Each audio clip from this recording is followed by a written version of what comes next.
ರಾಜ್ಯದಲ್ಲಿ ಪ್ರತಿ ವರ್ಷ 6,000 ಕೋಟಿ, ಪ್ರತಿ ಪಂಚಾಯತ್ಗೆ ಸರಾಸರಿ 1 ಕೋಟಿ ರೂಪಾಯಿ ಮೊತ್ತದ ಕಾಮಗಾರಿಗೆ ಅವಕಾಶ ಕಲ್ಪಿಸಿದ್ದ ಮನರೇಗಾ ಯೋಜನೆಯನ್ನ ಕೇಂದ್ರ ಸರ್ಕಾರ ಹತ್ತಿಕ್ಕಿದೆ.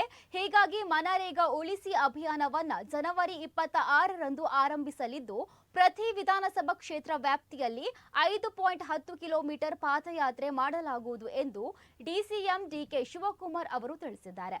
ಮಂಗಳೂರು ವಿಮಾನ ನಿಲ್ದಾಣದಲ್ಲಿ ಮಾಧ್ಯಮಗಳ ಪ್ರಶ್ನೆಗಳಿಗೆ ಶಿವಕುಮಾರ್ ಅವರು ಪ್ರತಿಕ್ರಿಯೆ ನೀಡಿದ್ದಾರೆ. ಮನರೇಗಾ ಉಳಿಸಿ ಅಭಿಯಾನವನ್ನ ಇಡೀ ರಾಜ್ಯಾದ್ಯಂತ ಹಮ್ಮಿಕೊಳ್ಳಲಾಗುವುದು.